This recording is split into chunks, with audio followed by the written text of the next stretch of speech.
What's up YouTube and welcome to the video. So today what I want to talk about is the ultimate wrestling fans bucket list. If you don't know what a bucket list is, it's a list that you write out stuff you want to do before you die. A wrestling fan bucket list is all the wrestling related stuff you want to do before you rip. All this does not need to happen in 1 year, so don't give your hopes up if you don't get it all done in 6 months or something. And also, some of this stuff can eventually cost a lot of money. If you're able to save up the money or you just have the money to do so, then do it if it's not going to affect your life. Not put all your money into wrestling. I know I say that and I have all this stuff behind me, but I'm serious. Don't spend your life savings on going to SummerSlam, because what's going to happen, you're going to get to the show, you're going to have a great time. SummerSlam is great. Then you're going to go home, you're going to open up your refrigerator, and you're like, dang, all I have is a half-eaten Chick-fil-A sandwich and a can of pinto beans. I can't even afford a drink with that. So if you're able to, things that you need to be doing as a wrestling fan in your lifetime: go to all big 4 pay-per-views. WrestleMania, Royal Rumble, Survivor Series, and SummerSlam. The biggest 4 pay-per-views in WWE history. These pay-per-views always produce some of the biggest moments in wrestling or some of the most laughable moments. So if you want to see something funny or you want to see something that's going to make you scream, then you need to be going to one of these. And if you had to pick only 1 or 2 of them,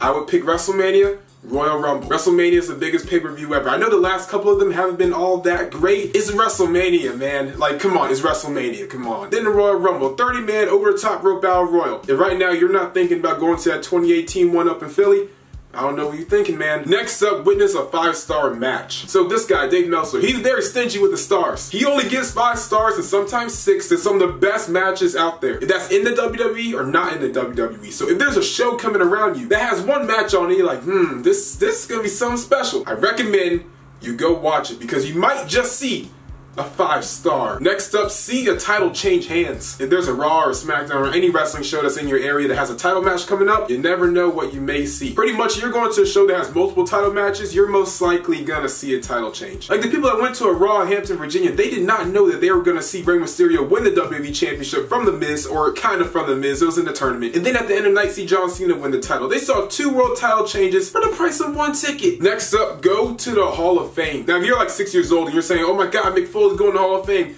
for one, you probably really don't know who Mick Foley is. But if you're like 15 or like 26 or something, probably have an idea who Mick Foley is. Depending how old you are, you might be seeing someone go in the Hall of Fame that you've been watching for years, so of course you really want to see that. Or overall, you're just seeing a freaking legend going to the Hall of Fame, so you definitely just want to be there. Like during WrestleMania 29 weekend, I went to the Hall of Fame in 2013. That's the night that Booker T, Trish Stratus, Bob Backlund, Mick Foley, and Bruno Sammartino all got inducted. I think I'm missing somebody. Donald Trump. Next celebrity that goes to the Hall of Fame could be the next president, like Snoop Dogg. Next up, meet your all-time favorite WWE superstar. Now, this also does not have to be WWE superstar in particular if it's someone from TNA or Ring of Honor or whatever. Bringing it back to myself, my all-time favorite wrestler was John Cena. He's the reason I started watching wrestling. You can meet all the wrestlers you want, but unless you met your favorite guy of all time or girl, it's a completely different feeling. So if that person's signing somewhere anywhere close by you, or if they're in a distance that you can drive or fly if you are that dedicated. I'm looking at Y-Fan right now because him and Brandon are going up from Tennessee to New York just to meet CM Punk. I'll be there too, but you know, I'm not flying. If they are that worth it to you, do it, because it's a feeling that you will never ever feel again. Unless like you get married or something, but who needs that? Next up, go to a non-WWE show. So you probably know a couple companies outside the WWE like TNA or Ring of Honor, Evolve, Progress, WCPW, Shimmer, anything. The men and women that you can see there are probably gonna be the next WWE superstar, so then you can say I met them before they're famous. And if we're being honest, if you go to a Ring of Honor show, you're gonna see a type of wrestling that you are just not gonna see in WWE. I'll bring it back to myself one more time. So I went to Ring of Honor, I think it was Death Before Dishonor, 60-minute Iron Man match between Jay Lethal and Roderick Strong for the Ring of Honor World Championship. Wow. I got winded just watching. The type of wrestling that you see on independents like Ring of Honor and Progress and all that kind of stuff, once you watch that, you will forever be a wrestling fan. Or you'll be like one of those trolls on Twitter. It's like, haha, ... Next up, go to a super local wrestling show. Now again, this probably falls along the lines of going to an independent show, but it's different. Also, when I was talking about that before, TNA is not really independent, but I kind of lumped it into that group. But it's not independent. But going to a super local wrestling show will make you either appreciate or just absolutely hate wrestling. I've been to my fair share of warehouses before to watch some wrestling, and that right there makes you have a whole new appreciation for the world of wrestling. These are dudes just starting out, trying to make a name for themselves. I saw a wrestling show in an auto repair shop. I've also seen it in a temple, a Jewish community center, and a firehouse. Now the wrestling quality probably won't be all that great because it is brand new guys, like they're trying to make a name for themselves. But who knows, you can make a friend that might become so good he goes to WWE and like, man, I knew that guy. Now, this one is probably the one that probably just won't happen. But if you can, and if you're really that dedicated, next up, fly to Japan for Wrestle Kingdom. Japan, if you're living in America or anywhere else besides Japan, it's not in your country. If you're willing to fly across some water to watch some wrestling, because I know a lot of UK people always come over for WrestleMania, so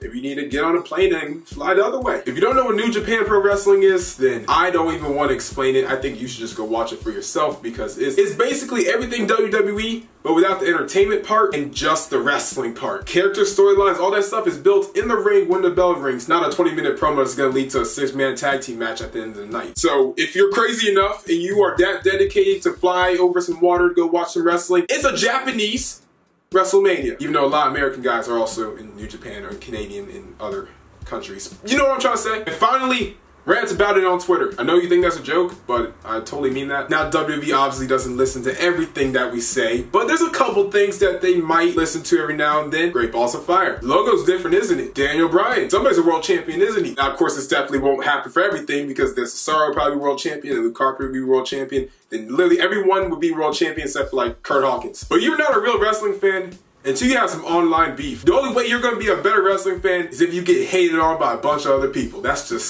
just how the world works now. No matter how good your opinion is and all the facts you have behind it, there will be someone in your comments or tweets or mentions or whatever that's going to tell you that you're wrong and you should kill yourself. And there's nothing better than trolling a troll to the point that he has to tell you or she has to tell you to kill yourself. Or your opinion just really sucks, but you probably shouldn't kill yourself. That would be horrible. Yeah, guys, that's a video we really enjoyed. Tell me in the comments down below, what's your wrestling bucket list? Like, what's the things you've already accomplished and some things you want to accomplish as a wrestling fan? Like, you want to go meet Seth Rollins, or you want to go meet, I don't know, Bray Wyatt, or you want to go to Survivor Series or Battleground, or you went to Capital Punishment 2011, you saw our Truth Wrestling main event. Like, what are some things that you want to do or that you already did that if you had to write out a list as a wrestling fan of stuff you had to do, you can check some stuff off and you can leave some boxes open. So thank you guys for watching the video. If you really enjoyed it, make sure to like, comment, share, and always subscribe, and we out.